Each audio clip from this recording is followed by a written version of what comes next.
ഉദ്ഘാടന പ്രസംഗത്തിനായി നമ്മുടെ MLA ക്ഷണിച്ചത്.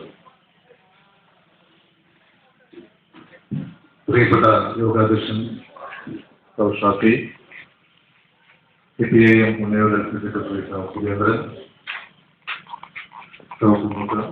വേദിയിലുള്ള മറ്റ് നേതാക്കളെ, ഈ ചടങ്ങിൽ സംബന്ധിക്കുന്ന പ്രിയപ്പെട്ട നാട്ടുകാർ, പാബ്ലോ നെരൂദയുടെ പേരിലുള്ള ഇത്തരത്തിലൊരു സാംസ്കാരിക സംഘടന ഇവിടെ തുടങ്ങിയത് എന്തുകൊണ്ടും ഉചിതമാണ്. പാബ്ലോ നെരൂദ നേരത്തെ ഷാഫി പറഞ്ഞതുപോലെ ചിലിയിലെ ഒരു വിപ്ലവ കവിയായിരുന്നു. നൊബേൽ സമ്മാനത്തിന് അർഹനായിട്ടുള്ള പാബ്ലോ നെരൂദ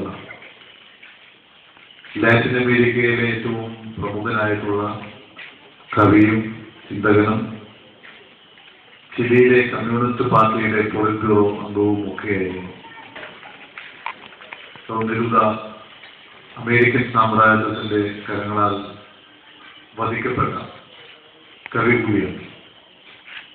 പാബ്ലോ നെരൂദയുടെ നാമധേയത്തിൽ ഇങ്ങനെ ഒരു സാംസ്കാരിക സംഘടന ക്ലബ്ബ് ഇവിടെ തുടങ്ങിയതിന് ഇതിന്റെ പ്രവർത്തകരോട് ഞാൻ അവർക്കുള്ള അഭിനന്ദനം ഈ സന്ദർഭത്തിൽ അറിയിക്കുകയും, ഓണത്തോടനുബന്ധിച്ച് ഇവിടെ നിങ്ങൾ പൂക്കള മത്സരവും അതുപോലെയുള്ള പരിപാടികളും ഒക്കെ നടത്തിയതും തീർച്ചയായും അഭിനന്ദനം അറിയിക്കുന്ന ഒരു കാര്യമാണ്. ഓണം മലയാളികളുടെ ഒരു ദേശീയ ഉത്സവമാണ്. കേരളത്തിൽ മാത്രമല്ല, മലയാളികൾ അധിവസിക്കുന്നിടത്തെല്ലാം ഓണം സമുചിതമായി കൊണ്ടാടുകയുണ്ടായി. കേരളത്തിന്റെയും ഇന്ത്യയുടെയും ഒക്കെ സാമൂഹ്യ സാഹചര്യത്തിൽ മനുഷ്യ സ്നേഹത്തിന്റെയും ഐക്യത്തിന്റെയും സന്ദേശം ഉയർത്തിപ്പിടിക്കുന്ന ഒരു കൂട്ടായ്മ എന്നുള്ള നിലയിൽ ഇത്തരത്തിലുള്ള പരിപാടികൾക്ക് വളരെ വലിയ പ്രാധാന്യമുണ്ട്. ഓണം എന്നത് ഒരു പോയ കാലത്തെ ഊഷ്മളമായ സ്മരണകൾ പുതുക്കുന്ന ഒരു മഹത്തായ സന്ദർഭമാണ്. കള്ളവും ചതിയുമില്ലാത്ത ഒരു നല്ല കാലത്തെക്കുറിച്ച്, ചൂഷണമില്ലാത്ത സുന്ദരമായ ഒരു നല്ല കാലത്തെക്കുറിച്ച്, അന്യന്റെ വാക്കുകൾ സംഗീതം പോലെ ആസ്വദിക്കുന്ന ഒരു നല്ല കാലത്തെക്കുറിച്ച് ഉള്ള മധുര സ്മരണയാണ് ഓണം പ്രദാനം ചെയ്യുന്നത്. അതുകൊണ്ട് തന്നെ മറ്റെല്ലാ ആഘോഷങ്ങളിൽ നിന്നും വ്യത്യസ്തമായ ഒരു സാമൂഹ്യ തലം ഓണത്തിനുണ്ട്. മറ്റെല്ലാ ആഘോഷങ്ങളും ചെറുതാണ് എന്നല്ല എന്നർത്ഥം. പക്ഷെ മലയാളികളുടെ ഒരു സാമൂഹ്യ ഭൂപടത്തിൽ, മണ്ഡലത്തിൽ ഓണത്തിന് ഉള്ള സവിശേഷമായിട്ടുള്ള സ്ഥാനമാണ് ഇത് വെളിവാക്കുന്നത്.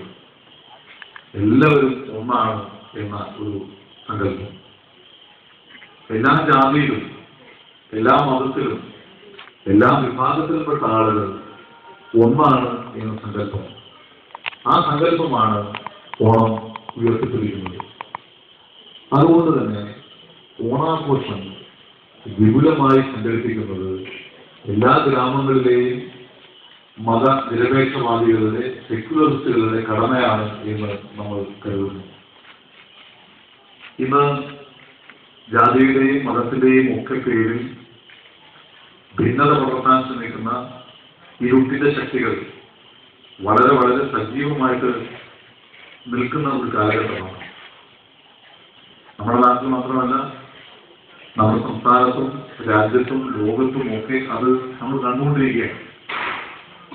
എന്തിനാണ് എന്നറിയാതെ പാവപ്പെട്ട മനുഷ്യരെ കൊന്നുകൊടുക്കുന്ന ഭീകര വിശ്വാസങ്ങൾ, വിദണ്ഡവാദങ്ങൾ, മനുഷ്യത്വരഹിതമായിട്ടുള്ള ചെയ്തികൾ, ഇതെല്ലാം നമ്മുടെ മുമ്പിൽ രൗദ്രഭാവം കൊണ്ട് നിൽക്കുകയാണ്. ഏതാനും ദിവസങ്ങൾക്ക് മുമ്പ് ഇന്ത്യയെ ഞെട്ടിച്ച ഒരു സംഭവം ഉണ്ടായത് നിങ്ങൾ ഓർക്കുമെന്ന് ഞാൻ കരുതുന്നു. ഹൈദരാബാദിലെ ഒരു അമ്യൂസ്മെന്റ് പാർക്ക്, അതുപോലെ തന്നെ ഒരു ഭോജനശാലയിൽ, ഒരു ഹോട്ടലിൽ ഉണ്ടായ സ്ഫോടനം നിരവധി ആളുകളുടെ മരണത്തിനിടയാക്കിയ സംഭവമാണ്. ആ സ്ഫോടനം നടത്തിയത് ഇന്ത്യ വിരുദ്ധ ശക്തികളാണ്. നമ്മുടെ രാജ്യത്തിനെതിരായി പ്രവർത്തിക്കുന്ന ശക്തികളാണ് ആ സ്ഫോടനം നടത്തിയത്. പക്ഷേ അതുകൊണ്ട് മരിച്ചു വീഴുന്നത്, ജീവൻ നഷ്ടപ്പെട്ടത് പാവപ്പെട്ടവരും നിസ്സഹായരും നിരപരാധികളും ഒക്കെയായിട്ടുള്ള മനുഷ്യർക്കാണ്, കുഞ്ഞുങ്ങൾക്കാണ്. ആരാണ് ഇത്തരമൊരു സ്ഫോടനത്തിൽ ജയിക്കുന്നത്? ആര് തോൽക്കുന്നത്? ഇതുകൊണ്ട് എന്താണ് നേടുന്നത്? ഇത്തരത്തിലുള്ള പാതകങ്ങൾ ആരെയും ജയിപ്പിക്കുന്നില്ല, ആരെയും തോൽപ്പിക്കുന്നുമില്ല. ഇതിനെല്ലാം പിന്നിലുള്ള ക്രൗര്യമാർന്ന ബോധം, ആ ബോധം അതിനെ നമ്മളെല്ലാം എതിർക്കേണ്ടതുണ്ട്. ആൾക്കൂട്ടം തിങ്ങിനിറയുന്ന ഒരു സ്ഥലത്ത് ഏതാനും നിമിഷങ്ങൾ പൊട്ടാൻ പോകുന്ന ഒരു ബോംബ് കൊണ്ടുവച്ച് പോകുന്ന വിദ്രോഹ ശക്തിയുടെ മനസ്സിലുള്ള ആ ക്രൗര്യം, അതിനെയാണ് നാം എതിർക്കുന്നത്. ആര് മരിച്ചാലും വേണ്ടില്ല, ആര് ചത്താലും വേണ്ടില്ല എന്ന ഒരു ധാരണ ഒരു തരത്തിലും അംഗീകരിക്കാൻ കഴിയുന്നില്ല. മാനവികതയ്ക്കെതിരായ അത്തരത്തിലുള്ള വീക്ഷണങ്ങൾക്കെതിരായി മനുഷ്യത്വം ഉയർത്തിപ്പിടിക്കുന്ന സന്ദേശങ്ങളാണ് സാംസ്കാരിക സാമൂഹിക പ്രസ്ഥാനങ്ങളെല്ലാം ഉയർത്തിപ്പിടിക്കേണ്ടത്. ഇവിടെ പേഡ്രോ നെരൂദയുടെ പേരിലുള്ള ഈ സാംസ്കാരിക പ്രസ്ഥാനവും ഉയർത്തിപ്പിടിക്കുന്നത് എല്ലാ വിഭാഗത്തിൽപ്പെട്ട ആളുകളുടെയും കൂട്ടായ്മയാണ്, എല്ലാ മനുഷ്യരുടെയും ഒരു ഐക്യ പ്രസ്ഥാനമാണ്. അതുകൊണ്ട് ഓണം നാം ആഘോഷിക്കുമ്പോൾ, ഓണം നാം കൊണ്ടാടുമ്പോൾ എല്ലാ ജാതിയിലും മതത്തിൽപ്പെട്ട ആളുകളുടെ കൂട്ടായ്മയിലൂടെ ഈ മഹത്തായ ആഘോഷം അർത്ഥപൂർണമാവുകയാണ്. അതുകൊണ്ടാണ് നമ്മുടെ ഗ്രാമങ്ങളിൽ നഗരങ്ങളിൽ ഒക്കെ ഇത്തരത്തിലുള്ള പ്രസ്ഥാനങ്ങൾ ശക്തി പ്രാപിക്കണം എന്ന് നാം കരുതുന്നത്. മനുഷ്യരുടെ പ്രശ്നങ്ങൾ അത് പൊതുവായിട്ടുള്ളതാണ്. ഏതെങ്കിലും ഒരു ജാതിയിൽപ്പെട്ടവർക്ക്, ഏതെങ്കിലും ഒരു മതത്തിൽപ്പെട്ടവർക്ക് മാത്രമായിട്ടുള്ള പ്രശ്നങ്ങളല്ല. വിലക്കയറ്റം ഉണ്ടാകുമ്പോൾ അത് നമ്മളെല്ലാം ബാധിക്കുന്നു. നാട്ടിൽ ക്ഷാമം ഉണ്ടാകുമ്പോൾ അതെല്ലാവരെയും ബാധിക്കുന്നു. നമ്മുടെ നാട്ടിൽ ഒരു വികസന പ്രവർത്തനം നടക്കാതെ വരുമ്പോൾ അതെല്ലാവരെയും ബാധിക്കുന്നു. അതുകൊണ്ട് ഈ പൊതുവായ പ്രശ്നങ്ങൾ, സമൂഹത്തെ മൊത്തമായി ബാധിക്കുന്ന പ്രശ്നങ്ങൾ പരിഹരിക്കാൻ കൂട്ടായിട്ടുള്ള പരിശ്രമമാണ് ആവശ്യം. അതല്ലാതെ ഏതെങ്കിലും ഒരു വിഭാഗത്തിന് മാത്രമായി സംഘടിച്ചുകൊണ്ട് പ്രത്യേകമായി പ്രശ്നങ്ങൾ പരിഹരിക്കാൻ കഴിയും എന്ന ധാരണ തെറ്റാണ്. അതുകൊണ്ടാണ് സാമൂഹിക പ്രസ്ഥാനങ്ങൾ, സെക്യുലറിസ്റ്റ് പ്രസ്ഥാനങ്ങൾ ഒരു കൂട്ടായ്മ, എല്ലാ വിഭാഗത്തിൽപ്പെട്ട ആളുകളുടെയും കൂട്ടായ്മ ശക്തിപ്പെടണം എന്നാഗ്രഹിക്കുന്നത്. അതുകൊണ്ടാണ് സാംസ്കാരിക പ്രസ്ഥാനങ്ങൾ ധാരാളമായി ഉണ്ടാകണം എന്ന് നാം കണക്കാക്കുന്നത്. കേരളം ഇന്നത്തെ അവസ്ഥയിൽ എത്തിയതിന്റെ കാരണവും ഈ സാമൂഹ്യമായിട്ടുള്ള കൂട്ടായ്മ തന്നെയാണ്.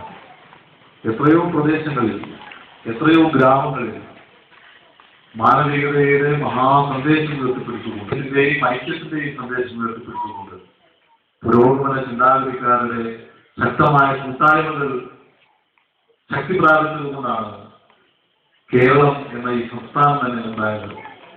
നമുക്കറിയാം,